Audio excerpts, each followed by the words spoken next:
Star Wars lore is one of the most crucial parts of the franchise. Or is it?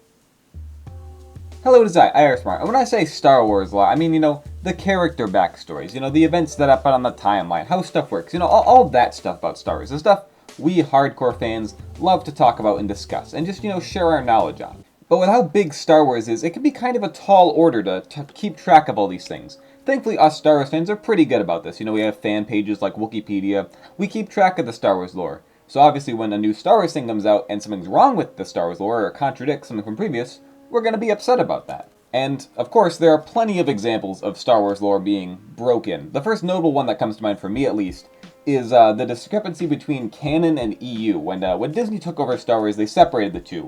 Where, it was just, hey, all the movies and all the stuff we're going to make, all that stuff's going to be canon. But everything else, all those other books and, all the other stuff that people who weren't George Lucas made, we're just going to throw that all into the expanded universe. So a ton of Star Wars stuff just became pushed out the door, not canon anymore, and, a bunch of people are upset about that. I don't know if that's necessarily a lore break, but still, it's definitely it was a point where the lore got separated. We have the canon Star Wars stuff, the actual stuff that happened, and just the kind of, stuff over here that we're going to pick from every once in a while, where Dave Filoni's like, oh, I want Thrawn to come back, I want this character to come back, I want to put all these characters into canon now. And while I'm speaking about Dave Filoni, there's also the case of where he took a Ahsoka episode in the Tales of the Jedi show. This is a short show, you might have forgotten about it. It came out not too long ago. But one of the episodes in that show had Ahsoka fighting an Inquisitor, and this directly contradicted and essentially just overwrote a novel, a canon novel, that came out earlier called Ahsoka, which told the story about how Ahsoka joined the rebellion. But this, little short film just kind of totally changed it. It was like, oh, this is canon now.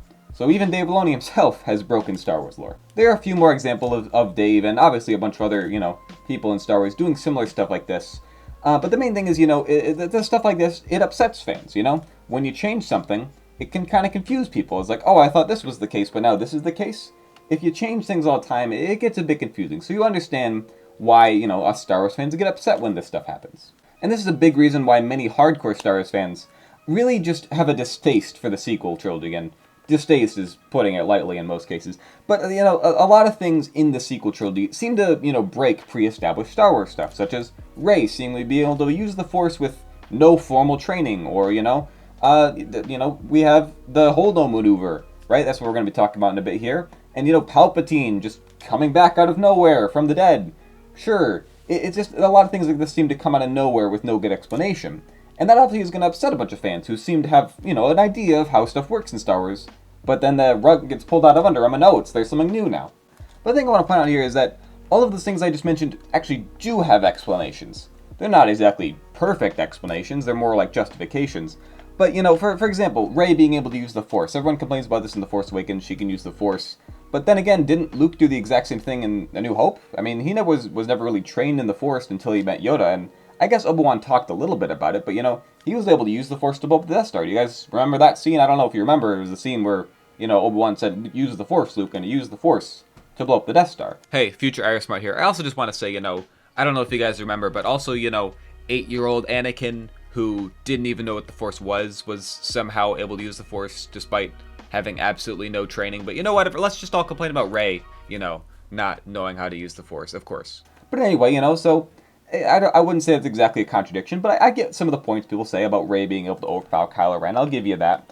Palpatine going back, again, I get it's ridiculous. At least they try to explain it in a novelization, I believe. He transferred his consciousness into a clone sometime before or after he died, and that's not really clear. And then he had a failed clone, and that's how he had Rey as his granddaughter. It's a whole convoluted thing, but there is an explanation at least. Except just in the movie, it does seem to come out of nowhere. So that's a bit disappointing, but still, my point with telling you this is that there are explanations. And the Holdo maneuver, I want to talk about this a bit more in this video because it's something that's always confused me. It's because, to me, it's always made sense, but I see so many people complain about this scene. I'll recap it a bit to remind you. So in Episode 8, The Last Jedi, Admiral Holdo makes a desperate attempt to stop the First Order by taking the capital ship and shooting it in the light space directly into the First Order capital ship that I don't remember the name of and don't really care about to look it up. Anyway, she shoots it right into their thing and it blows up and the whole fleet is destroyed immediately. And it's like, oh, that doesn't seem right. Because if you stop and think about it for a minute, it's like, wait a minute. Look, why doesn't anyone else do that before? If we can just hyperspace through their ships, why is everyone not doing that? That seems super overpowered. Why didn't the rebels just, shoot a ship in a Death Star in blue? Why do we have to do a trench run and all that, Why should we do that? This seems to, break established lore. It seems to be a big problem here. Also, remember that line Han Solo said in New Hope about how hyperspace, requires precise calculations to avoid collisions? How does that work here, She's able to just skip right past it? That doesn't make any sense. But you see, it's always confused me when people raise these complaints, because the scene's always made sense to me, and the way I look at it is this. The Resistance ship is of comparable size to the First Order ship, right? It does, and it doesn't just blow up the whole thing immediately in this huge big Death Star explosion. No, it merely punches a hole through it. It doesn't completely destroy the ship, because we later see that, Rose and Finn, and also Rey and Kylo, and pretty much everyone on the ship, is still there. All the main characters are still survive. And the First Order is even able to mount an assault down the rebel base later from that ship. So it wasn't completely destroyed, right? It was merely disabled, and it had a big hole cut through it. And it destroyed a bunch of the other Star Destroyers behind it with all the splintering. But still, my point is that, they're of comparable size. So the rebels couldn't just take an X-Wing and hyperspace that into the Death Star, because the Death Star is really, really, really big, and X-Wing is really, really small by comparison. But these ships, it's more believable that ships of comparable size could, hurt each other by doing this. I've always seen this kind of similar to the scene in Rogue One, where the Hammerhead ship pushes the one Star Destroyer into the other. The ship still has to sacrifice itself by crushing it into each other. It doesn't go into hyperspace. That seems to be the main issue. People don't like that the ship had to jump to hyperspace to do it. But I don't really see it as much of a difference. It's still a ship sacrificing itself to destroy another ship in a desperate moment. As for why Admiral Holdo was even able to make the jump in the first place, it is explained elsewhere. I don't know where exactly off the top of my head. I think it's somewhere on Wikipedia. I remember seeing it, so it's probably from the novelization. But Admiral Holdo, had to override a bunch of warning signs. The ship was saying, hey, warning, you're not supposed to jump to hyperspace like this. She had to override those manually and all sorts of other things to be able to do this. So there were still warnings, It's not like, we're just throwing out that whole line of Han saying you can't easily jump to hyperspace. No, we're still establishing it's there. It's just the movie isn't going to take an extra minute to be like, oh, quick, I need to override these things. It makes sense. As for why we've never seen this move before done in Star Wars, I mean, obviously the reason is because no one ever wrote anything like this before, but I think a good explanation for this is because of the fact that the situation was so desperate. In whatever other situation in Star Wars would it be a good idea to sacrifice an entire capital ship, which is expensive, and also it's your capital ship, to destroy an entire fleet? The Resistance obviously had to abandon their ship because they were in such a desperate situation, and their ship was pretty much useless to them at that point, so it made sense for them to do it. And of course, it's a very hit-and-run tactic. The Empire or the First Order would never do a move like that. Probably same for the Republic. Even the Separatist Alliance would probably never do it. And the Resistance was very, desperate for ships that they could come by. So they would never sacrifice one of theirs. But the Resistance, in this very specific situation, figured, hey, it's our last-ditch effort. It's our Hail Mary. So that's what they did. Holdo made this decision and did that. So that's why we've never really seen it before. I think that is a pretty good explanation. And again, going back to the size thing, unless the Rebel Alliance somehow had a Death Star-sized ship, there was really no way they were going to be able to make something be able to go through the Death Star through hyperspace.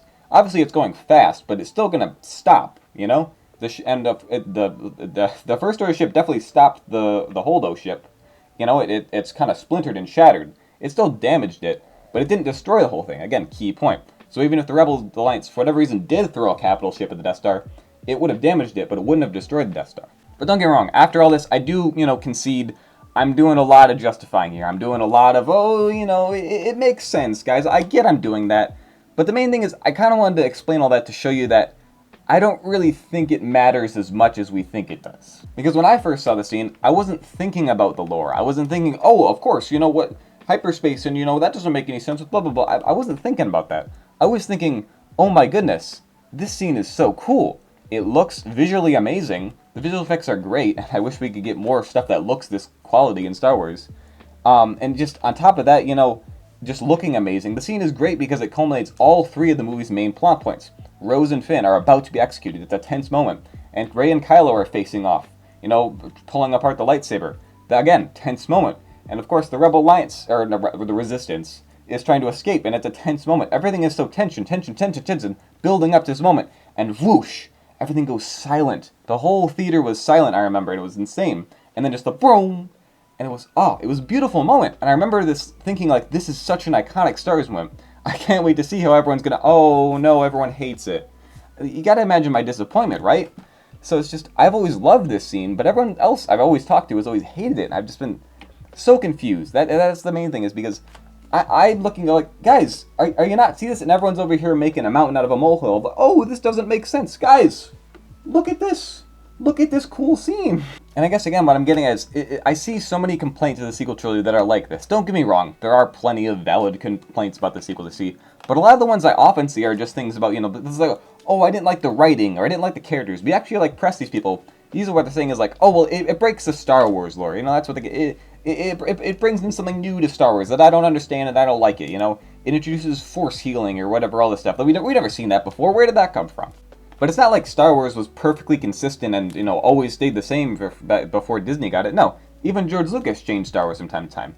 You guys really think he would have had Luke and Leia kiss as many times as they did if he knew he was going to change that later in Return of the Jedi? In case you didn't know, the decision to make Luke and Leia siblings was made during the filming of Return of the Jedi to give more attention to the finale. It does unfortunately come with the consequence of the fact that, oh, those kiss scenes from the previous two movies are weird now, but it's whatever. So, again, George Lucas changed the lore. He didn't always intend for Luke and Leia to be siblings. That was a decision that was made later on. Do you guys really think he came up with midichlorians in 1977? Maybe he could have. I don't know. Maybe it was an idea in the back of his mind he just pulled in for the Phantom Menace. But there was no mention of it any time in the original trilogy. Then all of a sudden, oh, midichlorians. That's how the Force works. All that stuff Yoda said about it being a life force that connects all things. Well, yeah, it is. But it's actually just bacteria. And it's like, oh. But again, my point is, it was just George introducing something new into the franchise of like, oh, okay, it's here now. Or how about this? We see this cool Force sprint ability that Obi-Wan and Qui-Gon do in The Phantom Menace, and then no one ever uses that ability again. That seems like it'd be useful in a lot of situations, like, oh, I don't know, when Obi-Wan has to get through all these laser gates. Imagine if he could just Force dash through them. Whoa, then he'd be able to, fight Maul with Qui-Gon and maybe help him save him, and he wouldn't have died.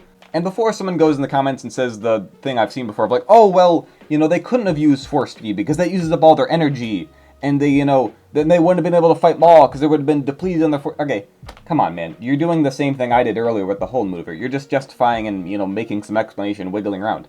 It's the same thing. That's the point I'm getting at here. Star Wars has always been like this. So when people complain about it in the sequel trilogy, I'm like, this isn't new. So I feel like it's just people looking for things to complain about, which that just bothers me. It's like, okay, there's always been these little lore problems in Star Wars. Why are we making mountains out of molehills? Sure, there's a lot of molehills, but it's like, again, still, we're making mountains out of them. But the main point I want to make is that Star Wars is constantly changing. We can't really expect it to be always the same.